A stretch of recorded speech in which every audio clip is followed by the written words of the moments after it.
Tommy Chong is here. First of all, we're glad you're anywhere. Yes. Okay? Yeah. Let's start I'm with that. still here. Yeah. All right, Tommy, one half of the classic comedy duo Cheech and Chong. Between the records and the movies and the reunion shows, they've been doing it for more than 40 years. Yeah, my dog ate my stash, man. Am I driving okay, man? I think we're parked, man. You mellow? Yeah. Feels good, don't it, man? Yeah. Open up the door, it's Dave! Who? Dave! D-A-V-E! Dave? Yeah, Dave. Dave's not here. Not here. Dave's not here.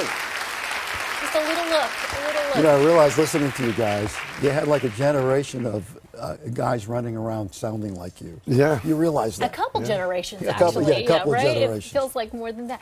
Well, we're so glad to see you. Yeah, so glad nice to to be see you. here. How are you feeling? We have to I'm ask how feeling you're- great. All right, Feeling great. let's. The reason we asked, you had prostate cancer a few years ago. Yeah, Right. have. Still have. Still have, in remission. Mm-hmm. Okay, and now you have.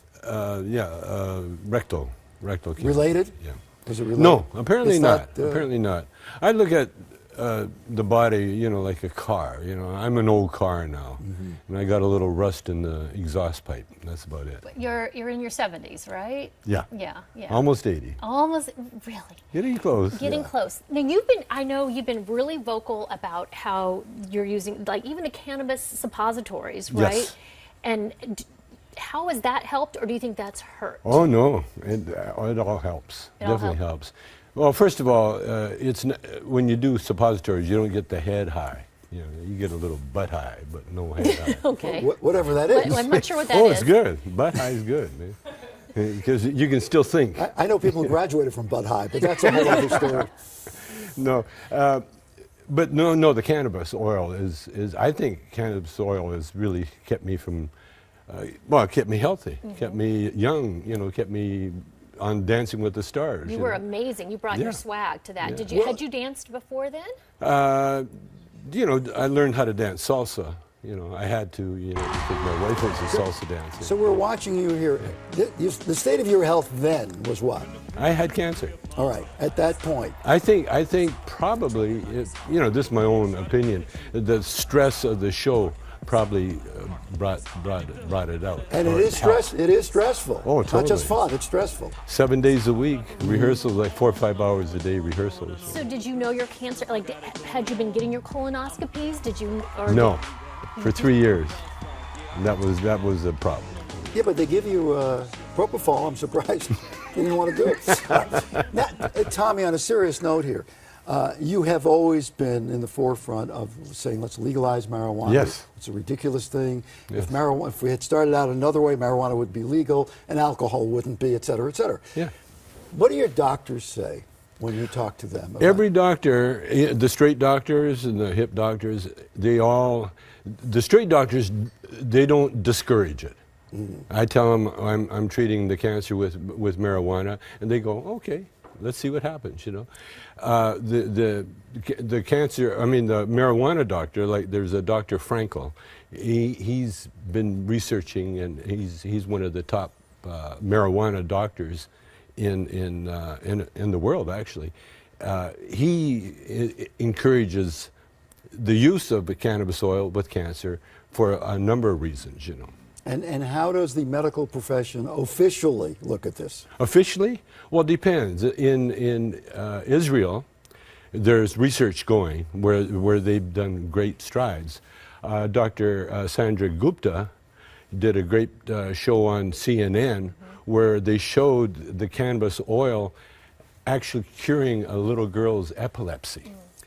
A little girl had epilepsy. These are episodes, but what about the medical establishment? It would say to you what? Well, the medical establishment really don't know. They don't know. No more than anybody else knows. The medical establishment, when you say establishment, the ones that push pharmaceutical... The AMA, for instance. Yeah, yes. yeah. The ones, they're way behind the curve. You know, they don't even allow marijuana research. The federal government does it. So I mean, they're behind, but we're You know this stuff. The people are what we call getting big it. pharma in the pharmaceutical industry Are they waiting for the total legalization? Do they already have, I don't know what? Pharma's not patents? waiting for anybody. They're No, way no. ahead of the game. Yeah, you know. so they're ready to go as a product? As do you much think? as they can.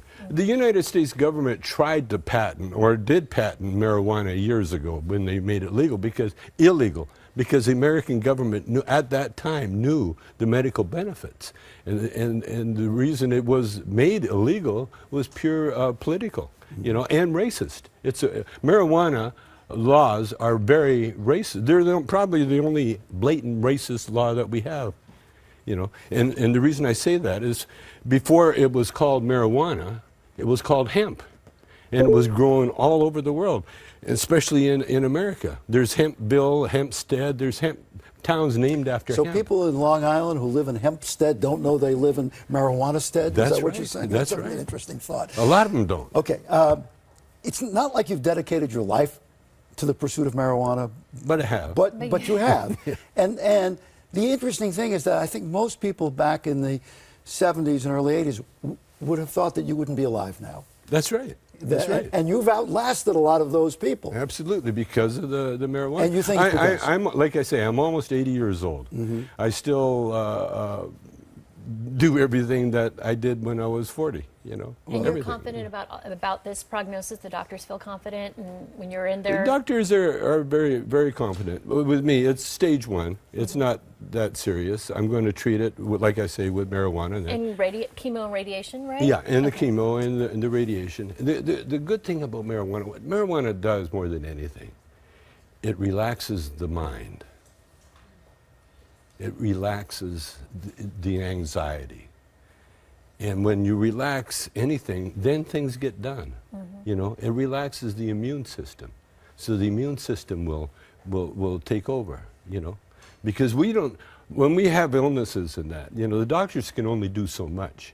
Doctors are like mechanics. They can fix things that are broken, but they can't really keep you from getting the disease unless you treat your body like a car, and you make sure you know what you're putting into it, like good nutrition, exercise, and marijuana. All right, That'll so do it. we have to go. You're going to come back next year after you're on, so you think you can dance Again. after all of this. I will. Good to see you. Tommy Chong, thank you very much.